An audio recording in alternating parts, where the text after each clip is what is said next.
Fokus ya, karena ini statistiknya agak sulit. Dan dosen juga sulit ini kan ya. Istilahnya berapa yang kalian jawab itu yang benar ya segitu nilainya kan. Ya kalau nggak bisa subjektif. Memang dia angkanya benar caranya, benar hasilnya ya sekian nilainya. Kalau caranya salah, hasilnya salah, ya udah kelihatan hasilnya gitu kan. Tapi kalau misalnya deskripsi, esai gitu kan, pengantar-pengantar misalnya oceanografi dan lain-lain masih bisa secara subjektif. Kalau ini memang harus kalian benar-benar bisa dan paham ya. Nah, jadi hari ini kita akan belajar atau bahas mengenai analisis korelasi dan juga analisis regresi. Dia mirip tetapi ada sedikit perbedaan. Ya, jadi saya gabungkan. Nah, tujuan dari dua sub mata kuliah ini adalah pertama untuk korelasi itu memahami apa itu uji korelasi. Ya. Korelasi, kalau mungkin kalian pernah dengar bahasa sehari-harinya, korelasi itu intinya adalah hubungan gitu kan. Tapi hubungan statistik seperti apa yang akan diuji nanti kita bahas. Nah, yang kedua adalah menilai pengaruh X terhadap Y. Kalau kemarin kita bahas uji T, uji Z itu bagaimana perbedaan antara variabel perlakuan di variabel A dan B misalnya kan, antar variabelnya seperti apa. Tapi di hubungan, karena kita mengkaji hubungan ini, bagaimana pengaruh X terhadap Y. Apa hubungan dari misalnya contohnya pemberian pakan dengan berat badan ikan, seberapa besar pengaruhnya, seberapa besar bobot pakan yang diberikan, itu berpengaruh terhadap hasilnya. Hasilnya di sini adalah misalnya si berat badan ikannya misalnya. Ya. Yang ketiga yaitu mengidentifikasi penggunaan uji ini bukan, salah ya. 3 ini enggak ada, 2 aja. Oke. Ini yang kemarin. Nah.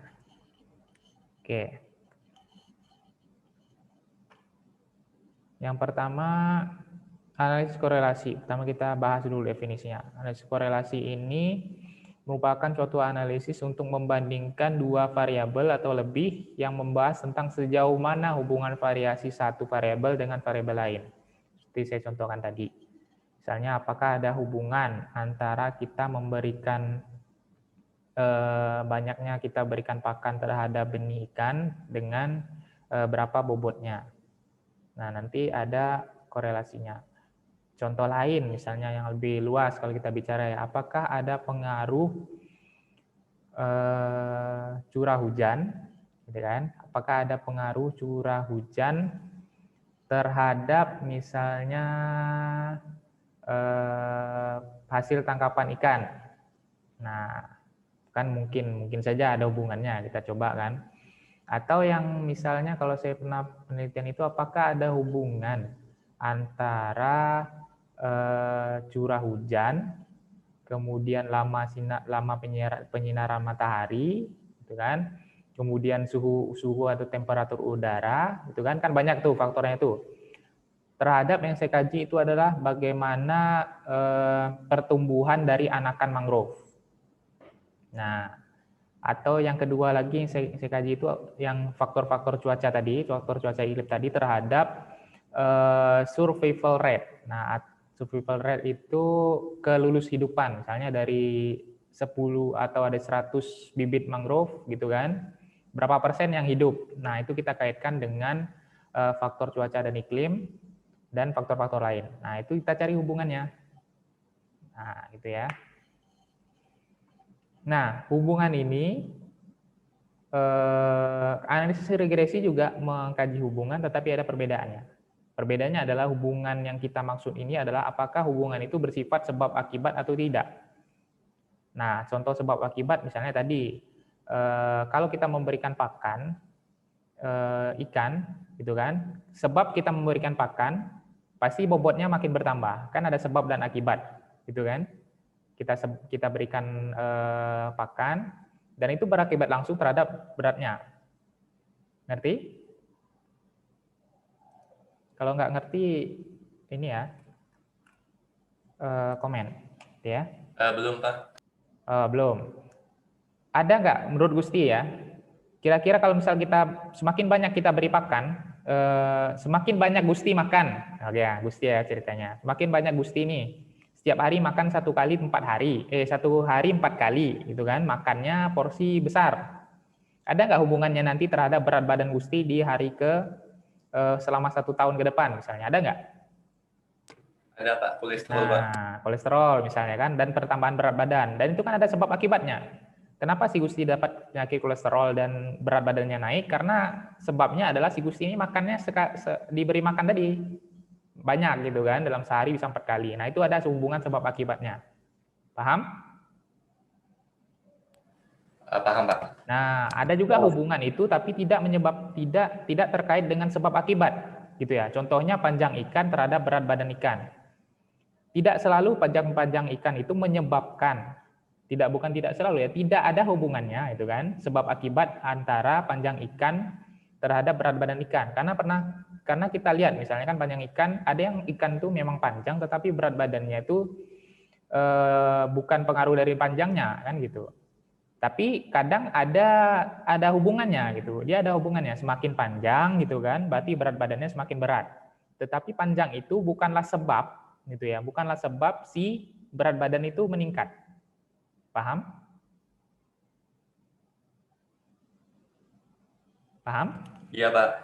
Nah, jadi ada hubungan itu yang sifatnya sebab akibat, ada yang tidak. Contoh lain, sebab akibat misalnya faktor tadi, nah misalnya suhu. Nah, suhu terkait dengan dekomposisi. Dekomposisi ini kan penguraian ya, penguraian dari si kalau contohnya tadi serasah mangrove. Nah, contohnya serasah mangrove. Semakin suhunya semakin naik, si serasah ini umumnya relatif akan mengalami dekomposisi lebih cepat. Nah, gitu ya, karena ada pengaruh suhu dan sebagainya. Jadi itu merupakan sebab si serasah itu makin cepat terdekomposisi. Nah, agak berat ya jadinya. Paham nggak? Contohnya yang Gusti tadi lah, paham lah kan sebenarnya kan? Nah, yang bukan sebab akibatnya tadi, misalnya panjang ikan terhadap berat badan ikan. Contoh yang lain lagi, ada nggak hubungan panjang? Kalian kan punya 2 tungkai, ya kan? Ada tangan, ada kaki, ya kan? Ada tidak? Apakah kita bisa lihat, misalnya orang yang tangannya panjang, biasanya kakinya juga panjang, tungkai tangannya panjang, kakinya juga panjang. Tetapi apakah itu bisa ada hubungan? Misalnya semakin panjang rentang tangan manusia, semakin panjang juga tungkai kakinya. Ada hubungannya, hubungan positifnya. Tetapi itu bukan hubungan sebab akibat, gitu kan? Misalnya si panjang tangan ini makin panjang akan menyebabkan kaki makin panjang, kan bukan kayak gitu, ya kan? Paham? Paham kah ini? Iya, Pak. Nah, itu ya. Jadi dia berhubungan, istilahnya bisa kita tarik kesimpulan bahwa semakin panjang ini, semakin panjang tungkai tangan, semakin panjang juga tungkai kaki. Tetapi itu bukan suatu sebab dan akibat. Nah, sebab dan akibat seperti yang tadi, misalnya si Gusti makan, semakin banyak Gusti makan, nanti semakin gemuk si Gustinya. Itu sebab dan akibat. Nah, oke, gitu ya. Nah, analisisnya nanti beda. Kalau bukan sebab akibat, itu analisisnya korelasi. Ya, nanti kalian cek, nanti ada saya berikan contoh kasusnya. Bukan sebab akibat, itu analisisnya korelasi. Tapi kalau dia merupakan sebab akibat, analisisnya regresi. Ya, korelasi, regresi, sama-sama hubungan, tetapi korelasi ini kita uji adalah hubungan yang bukan merupakan sebab akibat. Ya, saya bold nih. Bukan merupakan sebab akibat nih analisisnya yang saat ini korelasi. Nah, yang sebab akibat nanti analisisnya regresi. Oke. Nah, hubungan itu ada banyak macamnya. Nah, kalau kita lihat grafik ini ya. Kalian harus terbiasa dengan grafik sih sebenarnya. Nih, biasanya grafiknya kan kayak gini ya. Ini 0 gitu kan, ini 100. Ini 0, ini 100. Nah, contoh misalnya tadi, semakin panjang tungkainya Gusti, misalnya tungkai tangannya Gusti, atau tangan manusia lah gitu ya, tangan manusia, ini kan biasanya ngomongnya komunitas. Atau ngomonginnya apalagi ya, semakin panjang sirip. Nah, ikan tuh kan ada sirip ya. Siripnya tuh kan ada sirip ventral, ada sirip dorsal, ada sirip lateral. Tahu nggak kalian? Nggak tahu. Tidak, Pak. Sirip lateral itu kan sirip samping. Nah, kiri kanan. Misalnya sirip kiri dan kanan ikan. Kebayang nggak? Kebayang nggak? Ikan tuh ada sirip kan kiri dan kanannya. Kebayang nggak? Iya, Pak, ada, Pak. Nah, habis itu kan ikan tuh ada siripnya juga, sirip ekor misalnya, kan ada siripnya tuh. Paham? Nah, Ya, Pak, misalnya kita mau mengkaji apakah panjang sirip lateral atau sirip samping tadi kiri dan kanan itu semakin panjang, maka sirip ekornya semakin panjang. Itu kan bukan sebab dan akibat, tetapi bisa kita cek hubungannya. Misalnya semakin panjang sirip lateral, gitu kan, semakin panjang sirip lateral, maka semakin panjang juga sirip ekor. Nah, hubungannya itu positif, gitu ya. Hubungannya akan positif. Jadi semakin panjang sirip lateral, semakin panjang pula ekor. Misalnya kita temukan itu dan hasilnya positif. Itu ya. Di ikan satu panjang siripnya 12, sirip lateralnya 12, gitu ya. Panjang sirip ekornya misalnya 5, gitu kan. Nah, ikan yang kedua, sirip lateralnya panjangnya 11, gitu kan. Nah, panjang sirip ekornya misalnya 4. Nah, naik lagi misalnya dia panjang sirip lateralnya 14, gitu kan. Maka panjang sirip ekornya jadi 7 misalnya. Nah, berarti kan ada hubungan positif. Semakin panjang si sirip lateral, maka semakin panjang juga sirip ekor. Nah, itu yang disebut sebagai hubungan positif, gitu ya. R-nya dari 0 sampai 1. Nilai R-nya positif. Nanti kita lihat apa itu nilai R ya. Nah, ada Pak, juga ya. Gimana? bukan tergantung dari gen ikan nggak, Pak? Bisa, tapi ini kasusnya istilahnya kita uji kasus bahwa pas kita cek nih ya, pas kita cek ikan ini sirip lateralnya ternyata semakin panjang sirip lateral, semakin panjang juga sirip ekor, dengan mengabaikan faktor-faktor lain. Kita hanya bicara itu saja misalnya. Nah, jika hubungannya seperti ini, maka hubungannya positif. Gitu ya. Kita nggak bicara spesifik dulu nanti, tapi kita bicara data dulu. Datanya paham? Grafiknya paham? Gusti? Yang kedua, tidak tahu, Pak, yang kedua, Pak. Kalau yang kedua, nih contohnya gini. Misalnya kalian coba, kasusnya sama dengan tadi, tetapi datanya seperti ini. Misalnya panjang sirip lateralnya 14 gitu kan. Kemudian sirip ininya 7, oke lah. Sirip ekornya 7 gitu kan.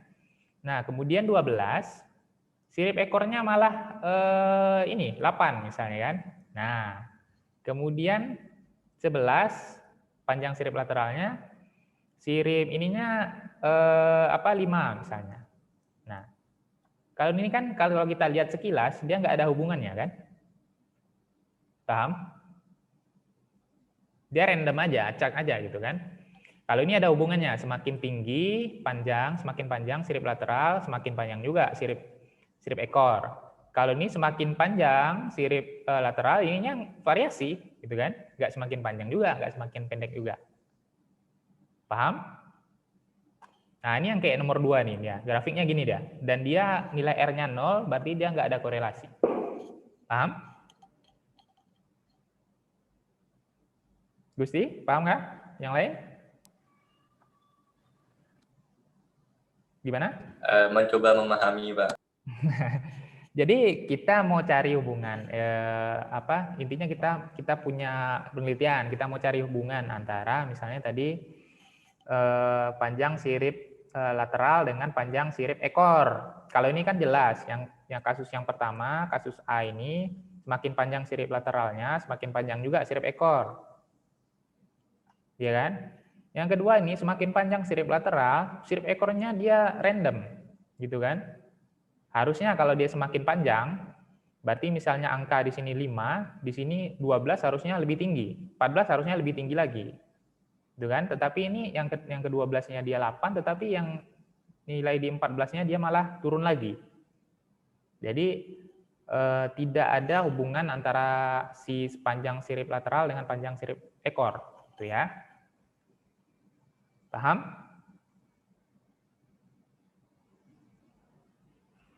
Nah, sama juga di yang ketiga. Sama seperti kasus tadi. Jadi tidak ada di dalam kasus ini dia tidak ada hubungan antara misalnya panjang sirip lateral dengan panjang ekor. Jadi datanya itu dia tidak ada pola tertentu gitu ya. Tidak ada pola semakin bertambah, tidak ada pola semakin berkurang. Nah, kita ambil contoh yang lain, misalnya yang D nih, yang negatif. Nah, misalnya tadi misalnya ya, kita mau cek apakah ada hubungan tingginya curah hujan terhadap hasil tangkapan ikan. Gitu ya. Tinggi curah hujan terhadap hasil tangkapan ikan. Misalnya curah hujan di Kabupaten Kayong 110 mm misalnya kan. Tangkapan ikannya hasilnya adalah 50 ton misalnya ya. Nah, kemudian curah hujannya naik nih ya. Misalnya 130. Nah, hasil tangkapan ikannya ternyata turun 40. Dan seterusnya, misalnya 150 curah hujannya ya.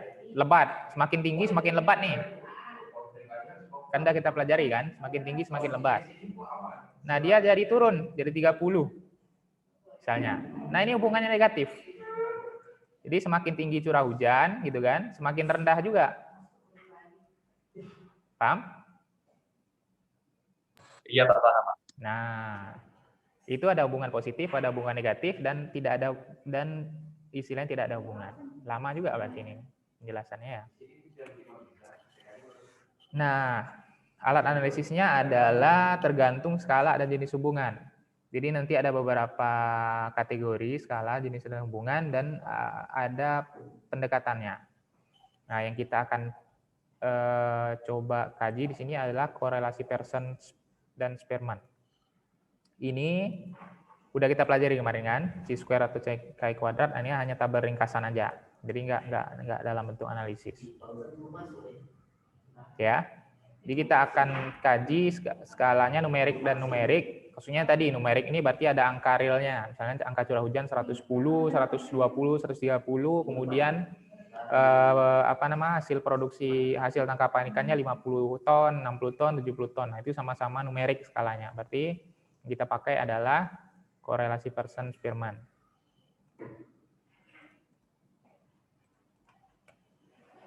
Nah, ini contohnya seperti ini nih.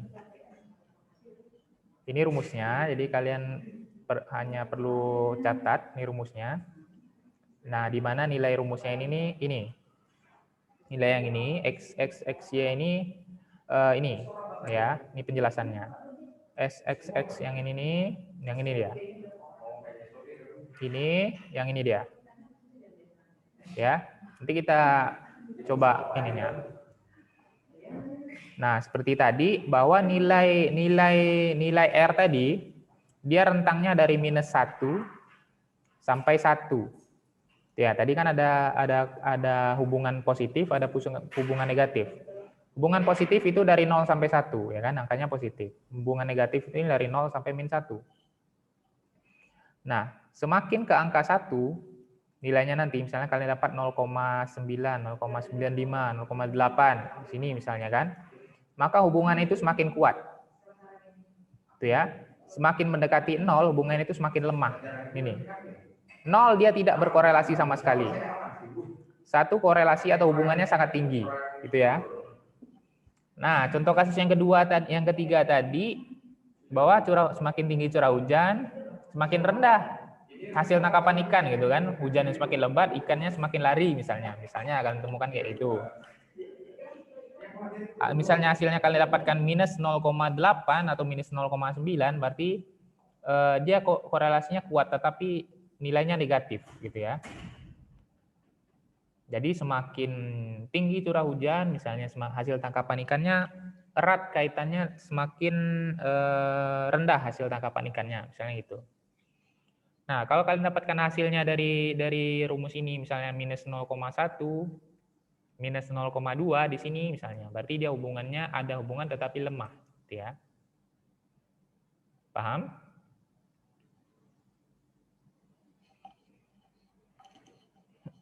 Paham? Jadi dia hanya rentangnya minus 1 sampai 1, nah gitulah. 0 sampai 1, semakin ke 0, dia semakin lemah hubungannya, semakin ke 1, 0,9, 0,99, 0,89 misalnya kan, semakin tinggi hubungannya. Paham?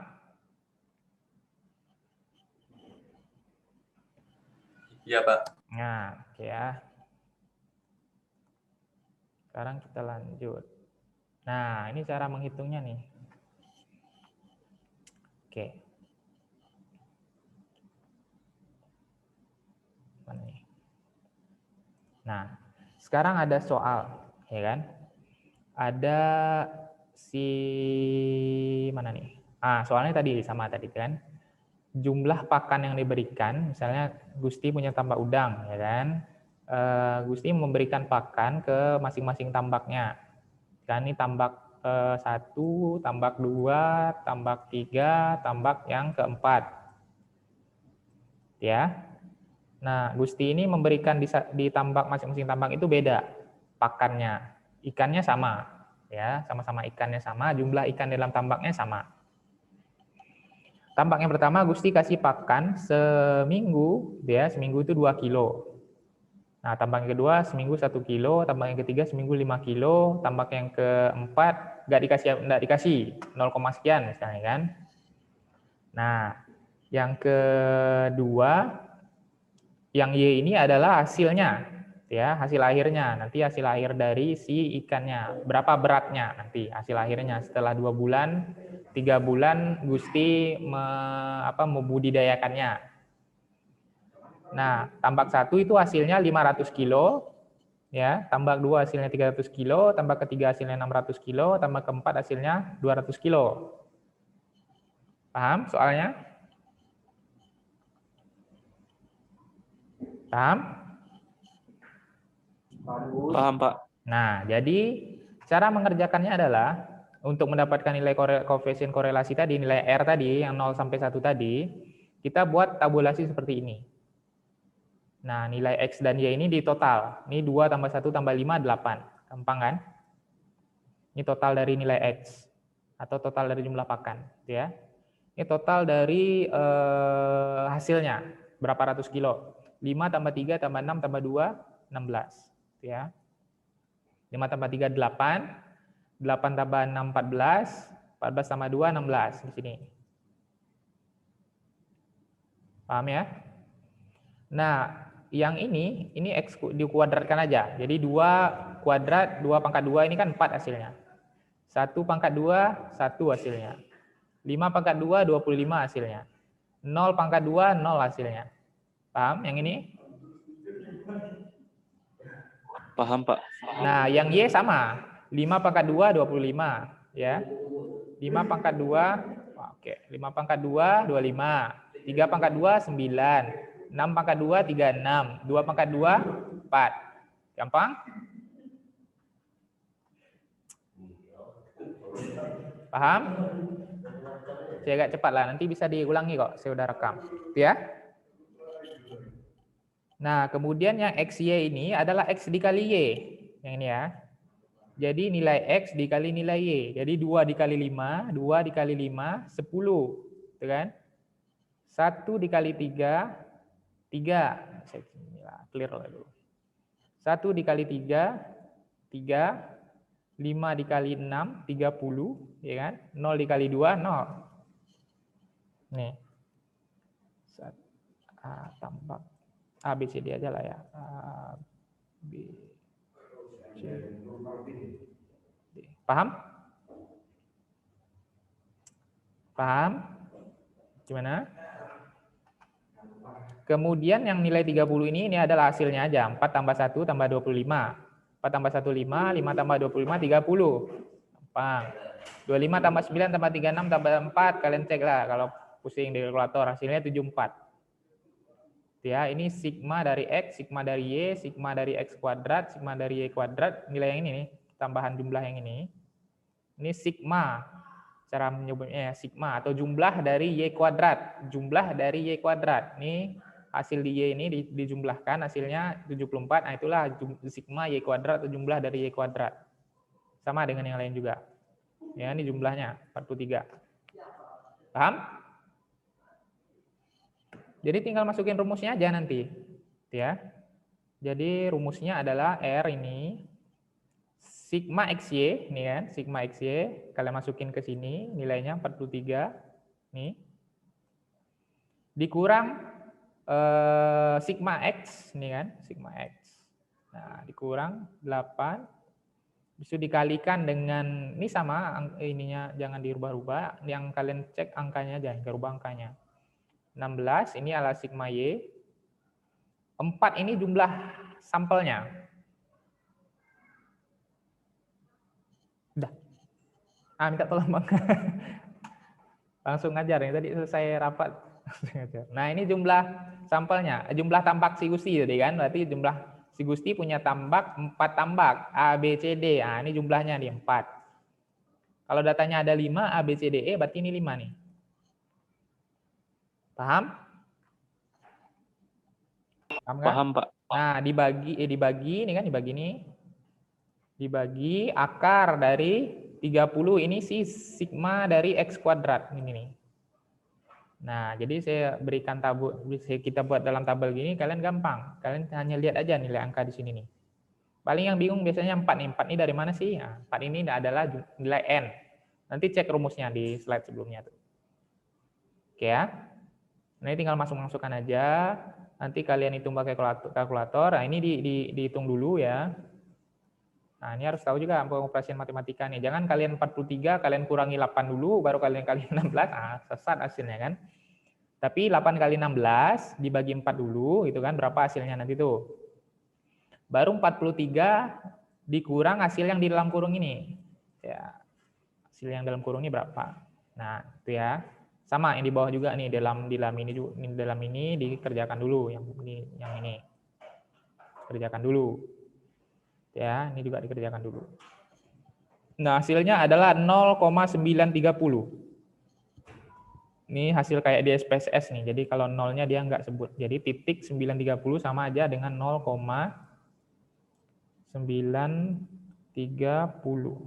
Kalau dalam bahasa Inggris, titik itu koma ya kalau di kita. Ya. Nah, hasil koefisien korelasinya adalah 0,930. Jadi kalau dapat disimpulkan bahwa terdapat hubungan yang kuat gitu ya antara jumlah pakan yang diberikan dengan hasil produksi. Nah, gampang kan? Makin banyak kalian ngasihkan pakan ikan, makin besar juga produksinya, makin berat ya kan? Tetapi berapa nilainya? Kuatkah, sangat kuatkah, atau tidak ada hubungankah? Nah, ini yang kalian cari dengan cara uji korelasi. Paham?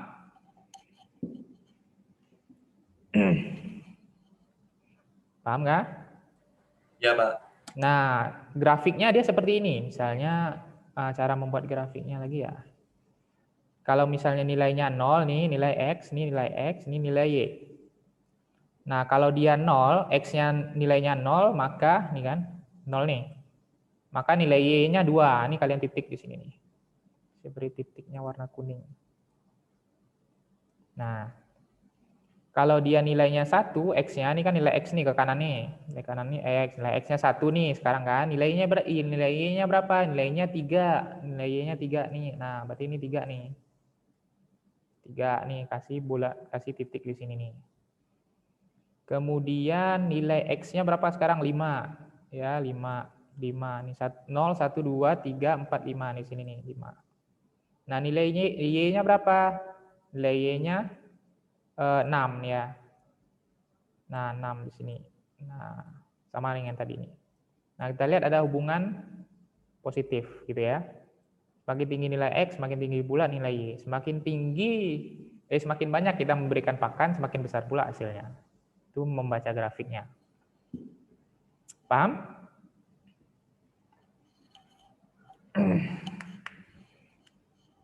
Saya harus melihat muka kalian nih. Kalau nggak paham, inilah susah. Nanti kita lihatlah gimana hasil ujiannya ya. Tapi saya rasa nggak susah sih. Nah, ini contohnya. Jadi di penelitian ini mahasiswa kalau nggak salah ya. Dan mahasiswa ini bisa juga kalian penelitian seperti ini gitu kan, cuma tempatnya beda misalnya. Ini studi kasus di perairan pesisir Kabupaten Sinjai. Studi kasus Pulau Padang Kabupaten Kayong, bisa juga. Nah, ini penelitian. Jadi korelasi mangrove dengan peningkatan hasil perikanan tangkap. Jadi berapa luasan mangrove, apakah ada pengaruhnya terhadap hasil peningkatan perikanan tangkap dan budidaya laut perairan pesisir. Nah, itulah ya. Dia mau ngecek apakah dengan apa namanya sekarang ini luas nih. Apakah dengan penambahan luas mangrove gitu kan, hasil perikanan tangkap itu semakin tinggi. Nah, itu ya. Semakin luas mangrove, semakin banyak pula masyarakat dapat hasil tangkapan ikan, gitulah dia mau cek gitu kan. Nah, yang dia pakai adalah analisis korelasi dan juga analisis regresi. Ya, terkadang kita bisa juga mengkombinasikan ini, korelasi dan regresi. Pertama kita cek adakah hubungannya positif atau negatif. Kalau ini kan hasilnya positif nih ya. Semakin luas mangrove, semakin banyak pula hasil perikanan. Nah, jadi kalian apa sih fungsi mangrove misalnya kan gitu. Pertanyaan orang awam misalnya kan. Mangrove itu sebagai kalau makin banyak mangrove, ikan si nelayan semakin sejahtera. Kenapa sih si nelayan semakin sejahtera? Karena hasil perikanannya semakin banyak. Itu kan? Apa buktinya? Ya ini buktinya. Jadi si penelitian ini si mahasiswa ini melakukan penelitian di beberapa tempat atau di beberapa tahun misalnya kan. Dia mencari hubungan antara semakin luasan mangrove dengan hasil perikanan. Nah, begitu juga dengan hasil budidaya laut perairan. Semakin luas mangrove-nya, maka hasil budidaya laut perairan di suatu lokasi, dan ini studi kasusnya di perairan Kabupaten Sinjai, semakin tinggi. Nah, itu ya. Paham? Paham nggak? Ya, iya Pak. Nah, nanti setelah analisis korelasi ini ada namanya analisis regresi. Jadi analisis regresi ini munculnya adalah kayak gini nih nantinya. Ada persamaan yang muncul. Ya. Ada persamaan yang muncul. Bagaimana cara membuat persamaan ini? Nah, setelah ini kita bahas. Jadi regresi ini tidak hanya, nah kita masuk lah ya. Sampai di sini ada yang mau ditanyakan? Mungkin tidak ada Pak. Nah, kita lanjut ya. Nanti sambil dilihat, dibaca-baca lagi, ditonton-tonton lagi. Nah, sekarang kita masuk ke regresi. Sambil absen juga ya, jangan lupa. Kita masuk ke regresi, seperti saya sampaikan tadi, prinsipnya sama dengan korelasi. Tetapi di regresi ini adalah kita kaji hubungan sebab akibatnya. Dan kita kaji juga kita ramalkan. Nah, apa yang kita ramalkan nanti kita lihat. Ya. Ini sama konsepnya seperti tadi. Jadi saya skip aja, konsepnya sama. Nah, ada grafik seperti ini nih. Di regresi, gitu ya. Di regresi ada yang namanya linear dan non-linear. Linear itu kan garis gitu ya, garis atau lurus lah, linear tuh kan, lurus sesuai gitu kan. Nah, ada grafik seperti ini. Ya, sebaran datanya seperti ini. Nah, kalau kita tarik garis kira-kira seperti ini. Ya. Dengan sebaran data seperti ini, maka regresi yang paling cocok adalah regresi linear, model regresi linear. Karena apa? Dia mengikuti pola garis ini, pola garis lurus gitu ya. Pola garis lurus datanya seperti ini. Contoh tadi misalnya Luasan mangrove 10 hektar. Misalnya ini 10 hektar, ini 10 ya. Maka hasil perikanannya adalah 5 ton. Luasan mangrove 20 hektar. Itu kan, maka hasil perikanannya adalah 10 ton. Nah, itu sifatnya linear. Ya, kayak gini. Tetapi ada juga misalnya nih, tadi contoh kasus yang sama, tapi hasilnya berbeda. Luasan mangrove 10. Gitu kan? Hasil perikanannya 5. Gitu ya. Nah, luasan mangrove 20 misalnya di sini ya. 15 misalnya kan. Hasilnya tetap 5 juga gitu kan. Nah, atau 5,5 atau mungkin di bawahnya jadi di bawah nih, kayak di bawah nih. Nah, dia nggak ada polanya, nggak ada pola linearnya. Jadi dia nggak cocok kita uji dengan model regresi linear. Cocoknya model regresi non-linear. Paham? Karena dia polanya bukan secara garis lurus ini, atau polanya nggak garis lurus seperti ini nih. Ya, positif seperti ini. Kalau ini linear. Tapi yang abstrak seperti ini, ada juga modelnya gini dia. Modelnya itu logaritmik. Jadi misalnya ada grafik ini, dia naik tapi pada suatu saat dia gini. Nah, ada waktu saat-saat dia tuh konstan di sini. Atau ada juga grafik seperti ini. Dia peningkatannya sangat tajam di akhir. Sangat tajam di akhir gini. Kalau linear dia gini aja. Lurus gini aja. Nah, itu ya. Nah, ini agak harus penjelasan ini juga. Brainstorming juga nih ya. Paham? Nah, contoh yang ini nih agak susah, tapi saya jelaskan sedikit lah ya. Yang ini. Semakin banyak contohnya apa yang mudah ya.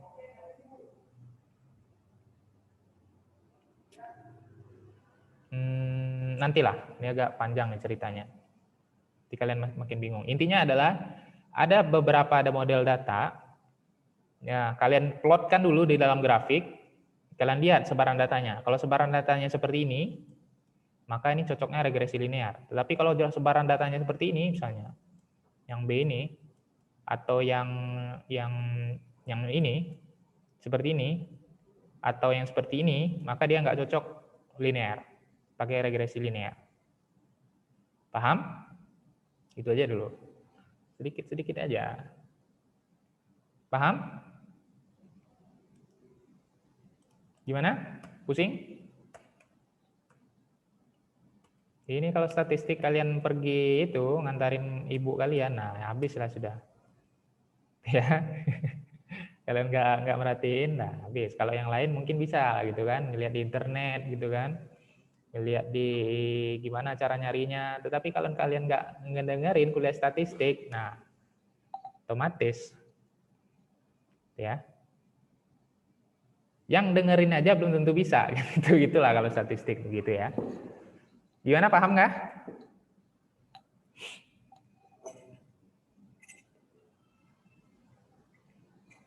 Atau udah pada tidur nih?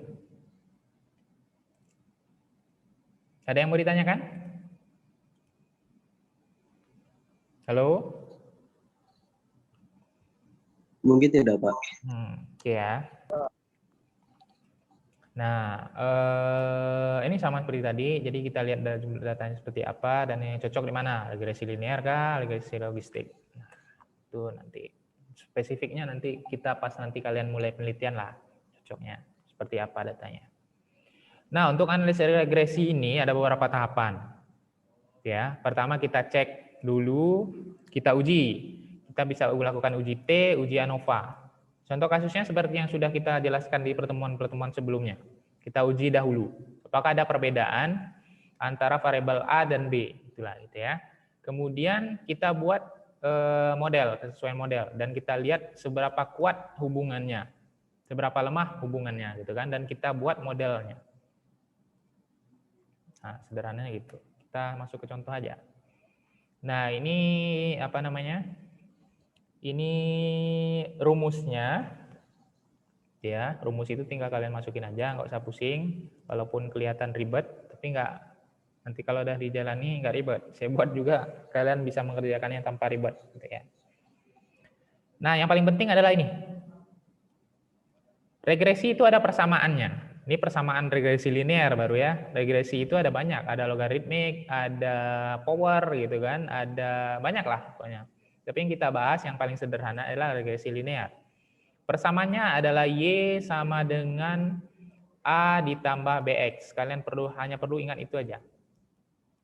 Y ditambah dengan A ditambah BX. Itu hanya perlu dihafal atau diingat. Persamaan regresi linearnya. Ini untuk membuat modelnya nanti. Gitu ya.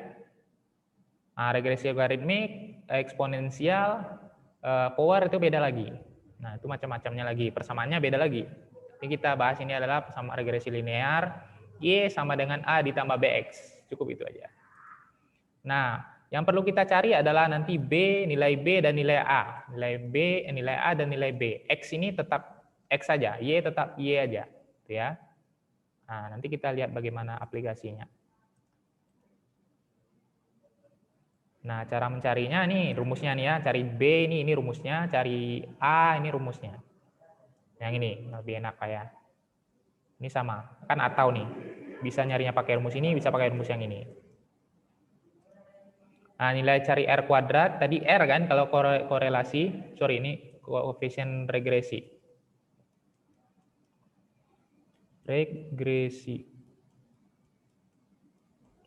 Nah, R kuadrat simbolnya. Ini rumusnya, nggak perlu ribet kayak tadi.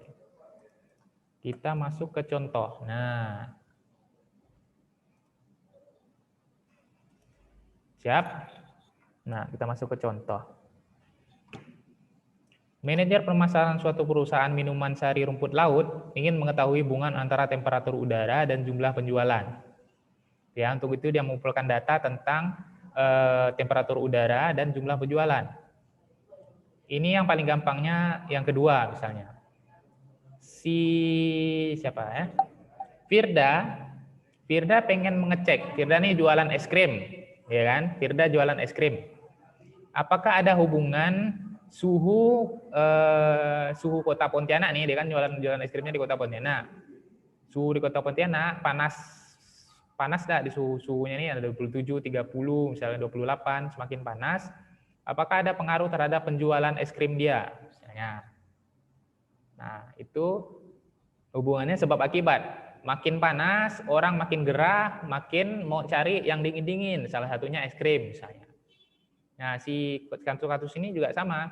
Semakin panas, orang semakin gerah, orang mau mencari yang dingin-dingin. Contohnya minuman sari rumput laut nih. Nah, gitulah ya. Jadi hubungannya sebab akibat.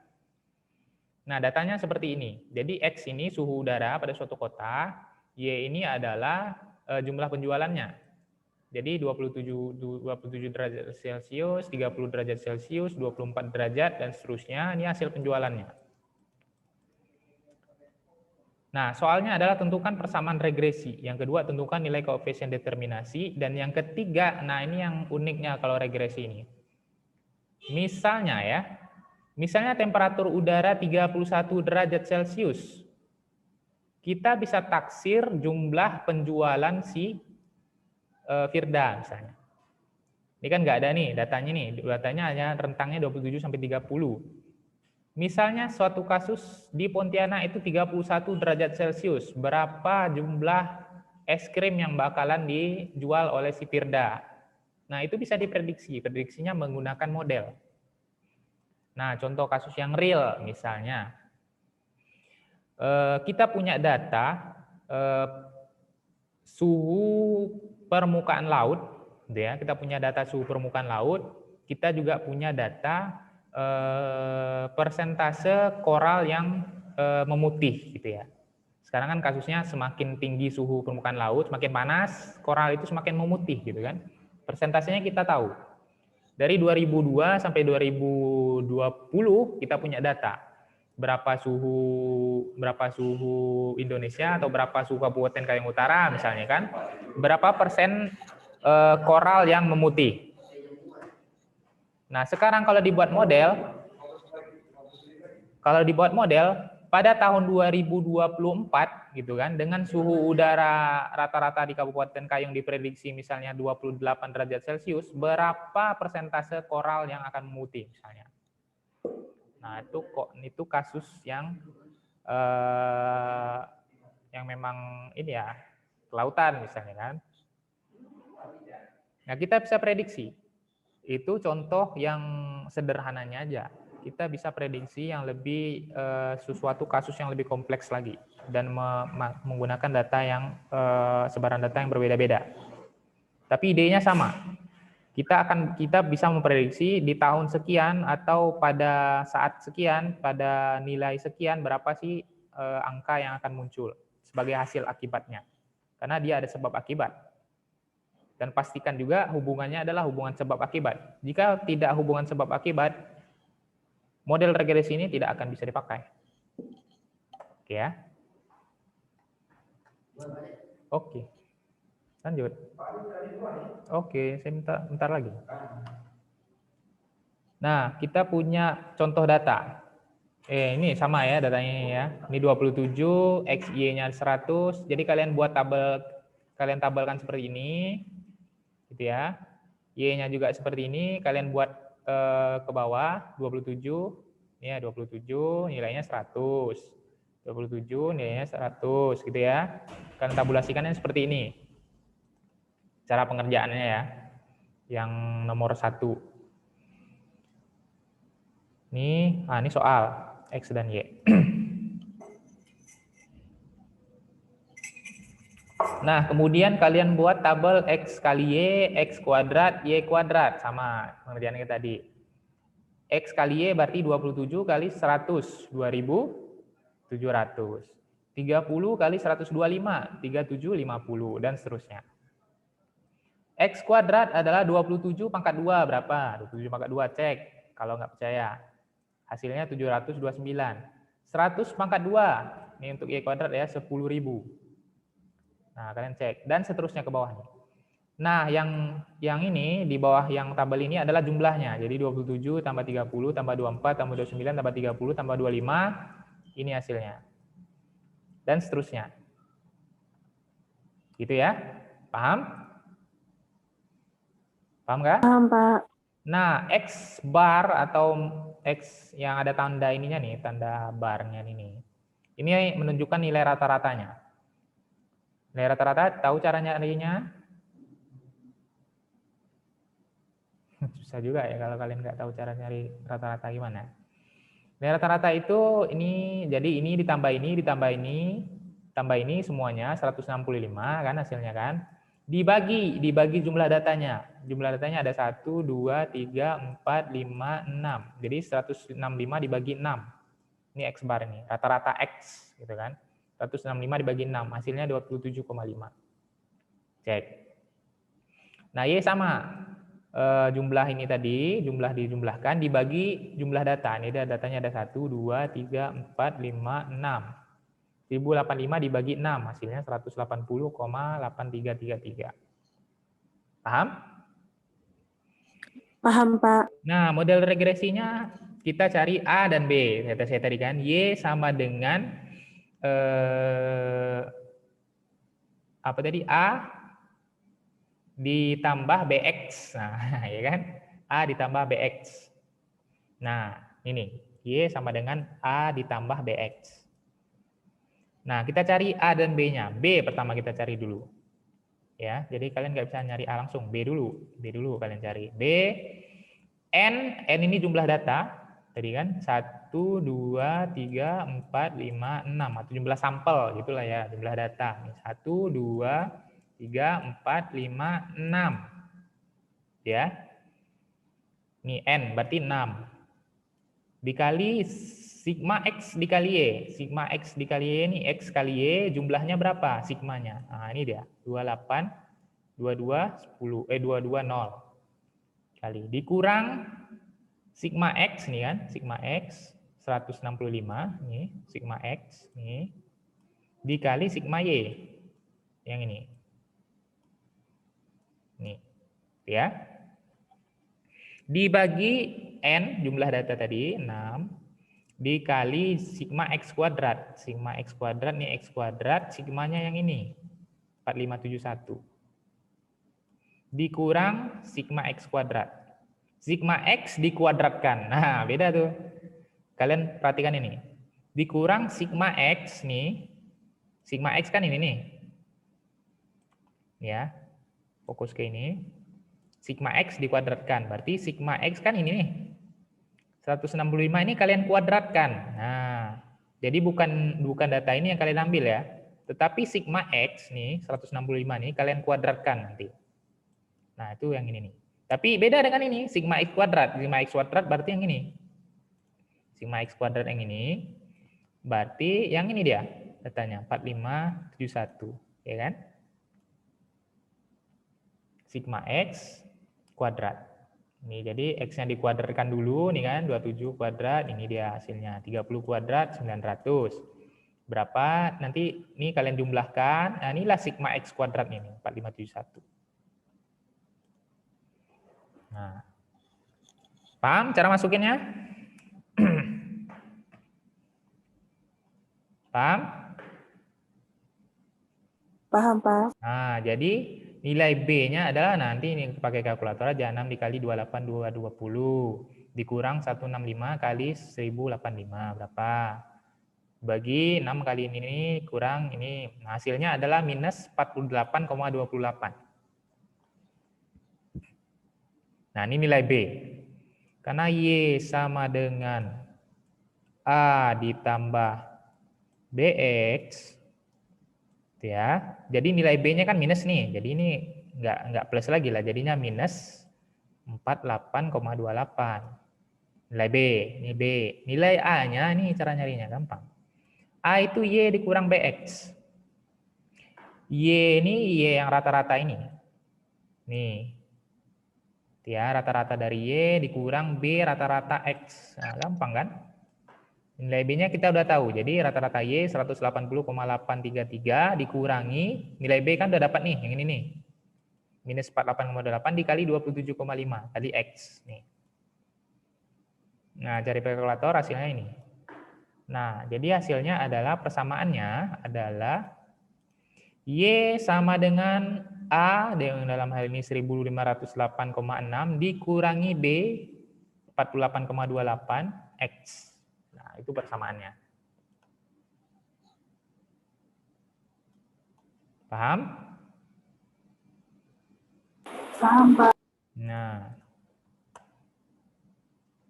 Nah, sekarang kita ambil yang unik dulu. Yang agak unik ya bagi saya ya. Soal nomor 3. Taksiran jumlah penjualan pada bulan Mei. Jadi bulan Mei tadi dengan suhu udara 31 derajat, ini kan 27, 30, 24, 31, 30, 35. Saya mau cari pada saat suhu 31 derajat, pada saat Pontianak ini sangat panas sekali, gitu kan? Berapa sih jumlah penjualan es krimnya Firda? Bisa dicari. Nah, caranya adalah dengan memasukkan nilai X tadi, Y sama dengan A ditambah BX. Tadi kan? Nilai X nilai kita masukkan. Ini kan nilai X nih. Yang di sini nih. Ini kan nilai X nih semuanya nih. Nilai X-nya saya minta adalah 31. Nah, jadi tinggal Y sama dengan, jadi Y ini adalah penjualannya, penjualan es krim si Firda, Y 1508,6 dikurang 48,8 dikali suhunya berapa? 31. Gampang. Hasilnya adalah 11,84 dibulatkan jadi 12.000 lusin. Dibulatkan ke atas nih 12. Atau enggak dibulatkan juga enggak masalah. Jadi saat suhu 31 derajat Celcius, estimasi atau prediksi atau apa tadi itu peramalannya adalah si Firda akan menjual sebesar 12.000 lusin atau 11,84 lusin. Itu estimasi. Tetapi nilai estimasi itu kita dapatkan dari data-data yang kita punya sebelumnya.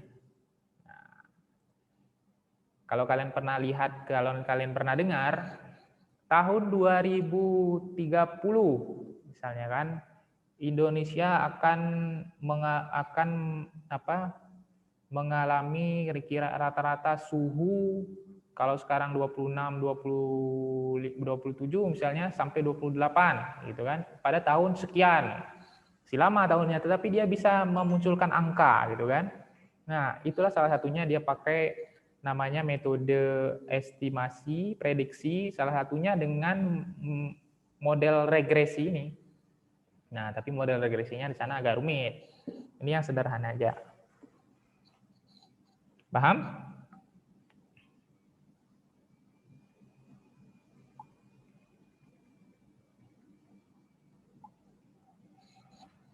Paham dengan yang ini?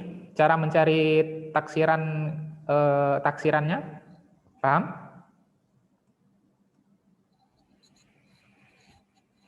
Halo, paham enggak? Paham, Pak. Nah, oke. Nah, sekarang yang koefisien regresi soal nomor 2. Sama soalnya bisa kalian kerjakan dengan soal yang sama seperti cari koefisien koefisien korelasi tadi dengan model-model ini kan, tinggal masukin aja datanya. Sama kayak tadi di awal saya jelaskan yang ini nih, masukinnya. Nah, udah dapat nilai koefisien korelasinya, korelasi yang kemarin yang tadi korelasi. Kalian mau dapatkan koefisien regresinya adalah tinggal dikuadratkan aja. Nih. Jadi hasil yang ini cari dulu koefisien korelasinya, terus kalian kuadratkan. Nah, itulah hasil koefisien regresinya. 0,367 atau biasanya koefisien regresi ini juga ditampilkan dalam persentase. Kali aja 100%. 0,367 kali 100% jadi 36,7%. Ya, 36,7%. Itu dibulatkan di sini ya, 36%. Paham? Nah, itu cara mudahnya lah. Paham enggak nih? Jadi kita nggak lama-lama. Cara keduanya adalah, nah ini carinya. Kalian udah tahu nilai B-nya, tinggal N-nya tadi, jumlah datanya 6, misalkan dikalikan dengan sigma XY dikurang sigma X kali sigma Y, dan seterusnya. Gampang kok sebenarnya. Sama aja kayak tadi. Tinggal dibuat tabel kayak tadi, masukin nilainya. Paham?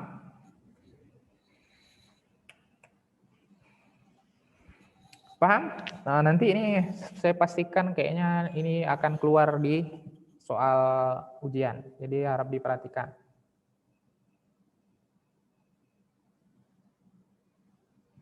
Ada yang mau ditanyakan? Jadi kalian ulang-ulang, cek. Nanti saya bagikan ini link apa namanya sekarang nih pertemuannya. Kalian lihat. Kalau ada yang tidak paham, silakan ditanyakan. Ada? Udah gitu aja, sebentar. Ada yang mau ditanyakan? Enggak ada, jangan sampai menyesal.